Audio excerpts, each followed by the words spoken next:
আপনি যদি মনে করেন গেমিং এর জন্য র্যাম বেশি দরকার, তাহলে কিন্তু এই ভিডিওটা স্কিপ না করে শেষ পর্যন্ত দেখবেন। গেমিং এর ক্ষেত্রে কিন্তু একটা কমন কোশ্চেন থাকে, সেটা হচ্ছে গেমিং এর জন্য র্যাম বেশি দরকার না গ্রাফিক্স কার্ড। শর্ট অ্যান্সারে বলি, গেমিং এর জন্য কিন্তু দরকার হচ্ছে গ্রাফিক্স কার্ড, কিন্তু হ্যাঁ, র্যাম যদি এবার কম হয়ে যায় তাহলে এই গ্রাফিক্স কার্ড কোনো কাজেই দিবে না। গ্রাফিক্স কার্ড কিন্তু হচ্ছে আপনার পিসির ইঞ্জিন, দ্যাট মিনস একটা মেজর কম্পোনেন্ট।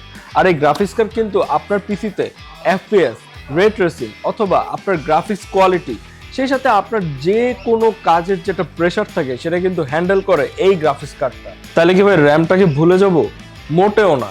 র্যাম যদি আবার কম হয় সেক্ষেত্রে কিন্তু সাডেনলি আপনার পিসিতে ল্যাগ করবে, গেমিংয়ে ল্যাগ করবে, অথবা আপনার পিসির যে এফপিএসটা সেটাও ড্রপ করবে, এবং যে কোনো কাজ স্টার্টিংয়ে একটু হলেও টাইম বেশি লাগবে।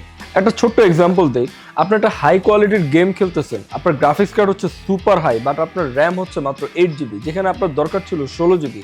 তাহলে কি হবে? গেমিং এর মাঝখানে কিন্তু আপনার গেমটা ল্যাগ করবে, অথবা হঠাৎ করে গেমটা শাটডাউন হয়ে যাবে। তখন কিন্তু ভাই মেজাজটা হিউজ খারাপ হবে। যে কোনো গেমিং স্মুথলি খেলার জন্য কিন্তু আমি রেকমেন্ড করি 16 জিবি।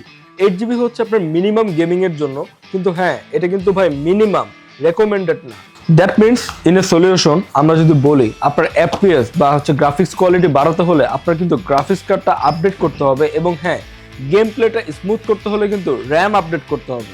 দ্যাট মিনস দুইটাই কিন্তু আপনার মেজর কম্পোনেন্ট, এবং দুইটাকে কিন্তু আপনার কম্পেয়ার করেই পিসি বিল্ড আপ করতে হবে।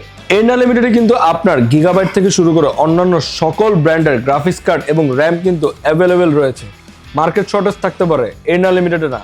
তো দেরি না করে আজই চলে আসুন আমাদের এন্ডা লিমিটেডের যে কোনো আউটলেটে, অথবা ভিজিট করুন আমাদের ওয়েবসাইট enna.com.bd তে।